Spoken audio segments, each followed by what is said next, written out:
স্বাগত নিউজ 24 ইন্টারন্যাশনালের শুক্রবারের সাপ্তাহিক আয়োজন অন্যরকম সংবাদে আপনাদের সাথে আছি আমি মাহমুদুল হাসান। ডোনাল্ড ট্রাম্পের অভিষেক ঘিরে উজ্জীবিত ভারতও। ট্রাম্পকে স্বাগত জানিয়ে ৪৭ ফুট লম্বা একটি বালু শিল্প গড়ে তুলে শোরগোল ফেলে দিয়েছেন ওড়িশার বালু শিল্পী পদ্মশ্রী পুরস্কারপ্রাপ্ত সুদর্শন পাটনায়ক।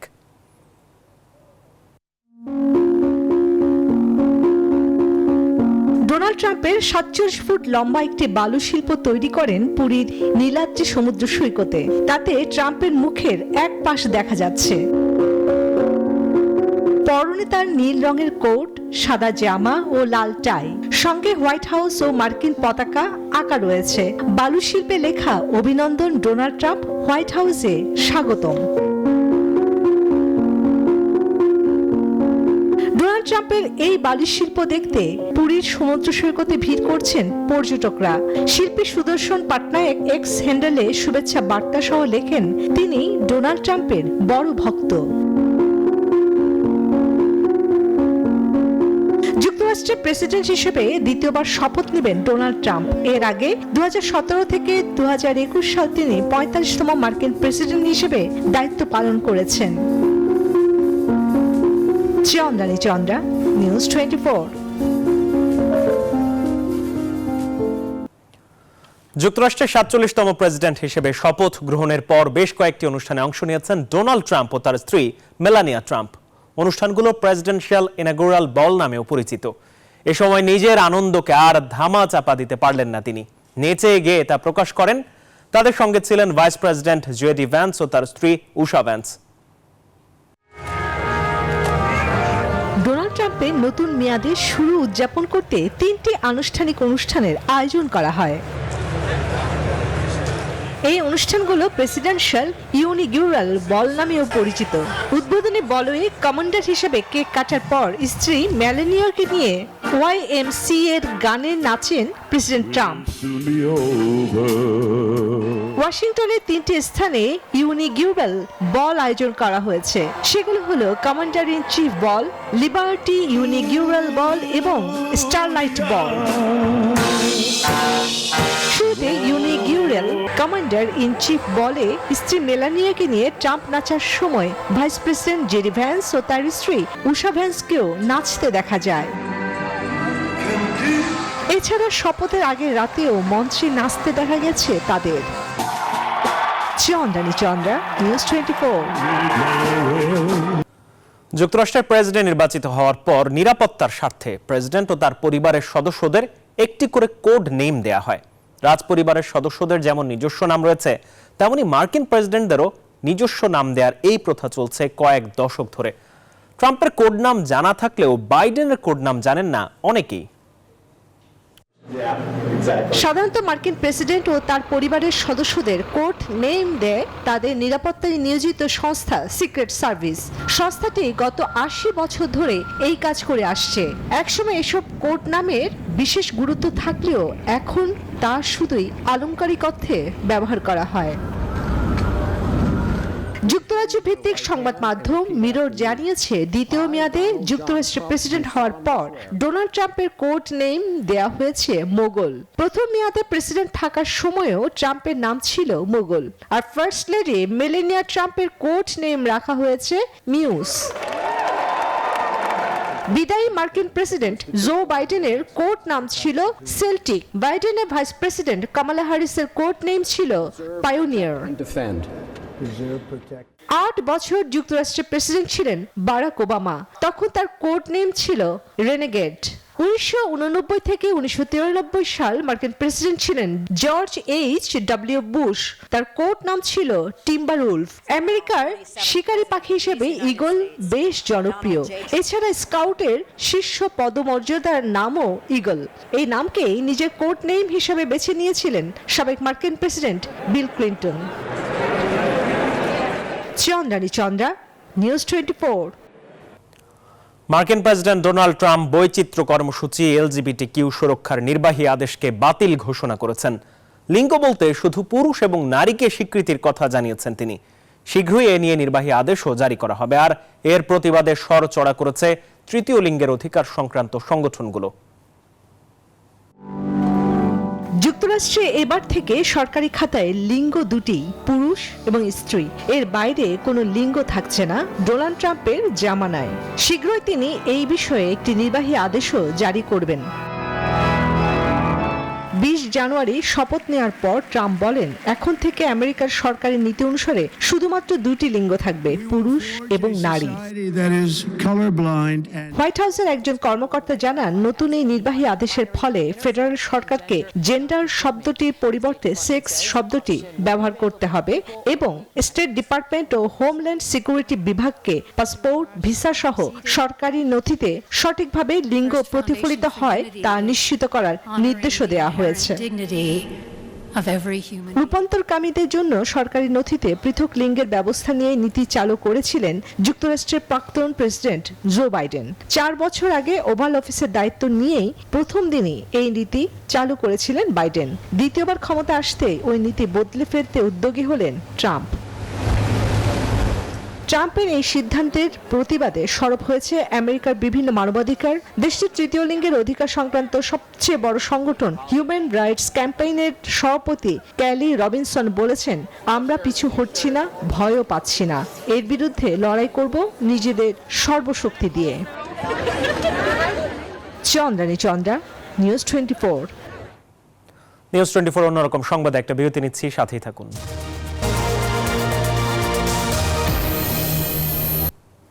আবার স্বাগত অন্যরকম সংবাদে। চীন জুড়ে এখন উৎসবের আবহ। আগামী 29 জানুয়ারি শুরু হতে যাচ্ছে চীনের সবচেয়ে বড় উৎসব চন্দ্রবর্ষ বা চীনা নববর্ষ। আসন্ন বসন্ত উৎসব উপলক্ষে বিভিন্ন নগরে চলছে আলোকসজ্জা, লণ্ঠন প্রদর্শনী, মন্দির মেলা ও সাংস্কৃতিক পরিবেশনা।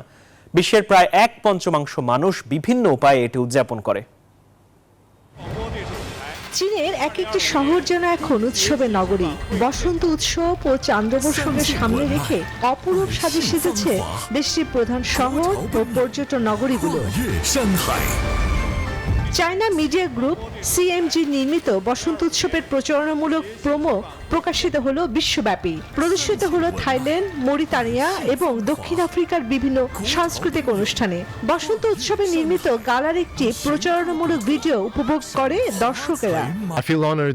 চীন সম্ভবত বিশ্বের প্রথম দেশ যেখানে পর্যটনের ক্ষেত্রে এত আধুনিকতা রয়েছে। যখন টিভি দেখি তখন আমি দেখতে পাই চীন যাই করুক না কেন সেটি মহিমান্বিত, আশ্চর্যজনক এবং জাঁকজমকপূর্ণ। এরই মধ্যে বসন্ত উৎসবের নানা আনুষঙ্গিক কার্যক্রম সহ চীন জুড়ে বেড়েছে পর্যটকদের আনাগোনা। চীনের পরিবেশ এখন বেশ চমৎকার, পুরো বেইজিং আলোকিত, খুবই সুন্দর।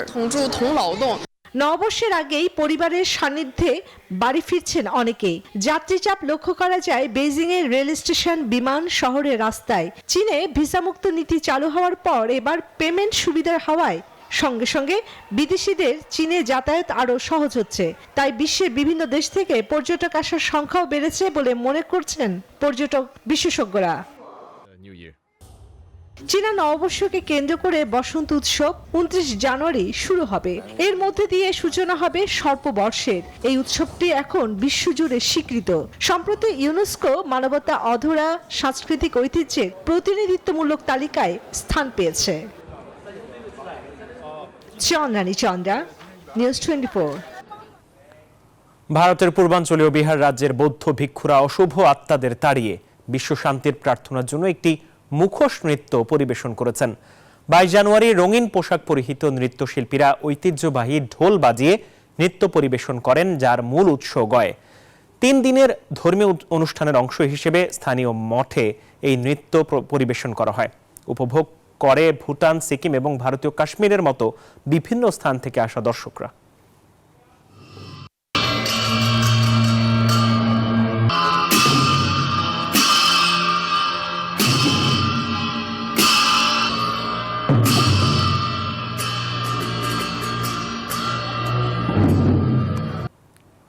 ফ্যাশনের ক্ষেত্রে সৃজনশীলতার কোনো সীমা নেই।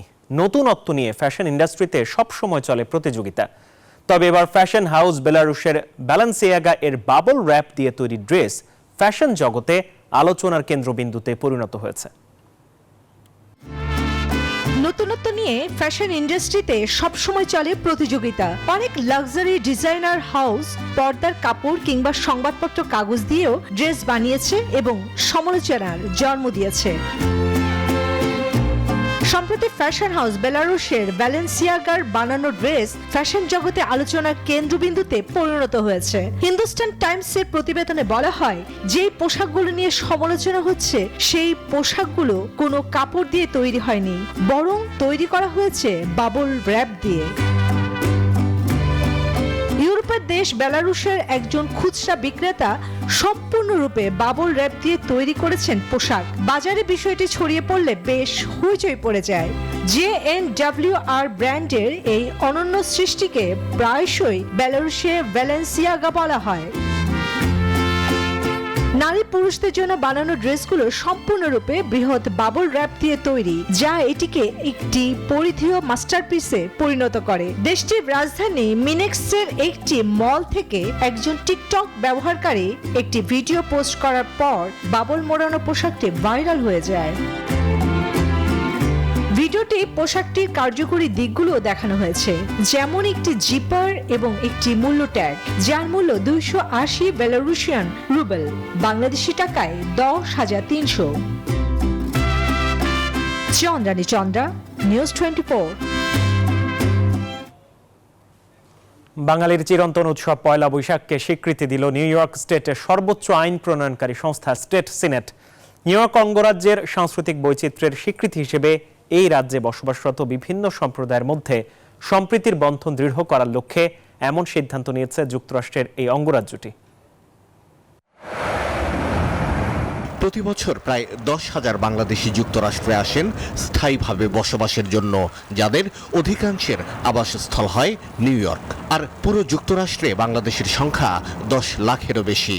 নিউ ইয়র্ক অঙ্গরাজ্যের সর্বোচ্চ আইন প্রয়োগকারী সংস্থা স্টেট সিনেট মনে করছে, বাংলাদেশ ও পশ্চিম বাংলা থেকে আগত বিপুল সংখ্যক অভিবাসী এই অঙ্গরাজ্যে নানাভাবে গুরুত্বপূর্ণ অবদান রাখছেন।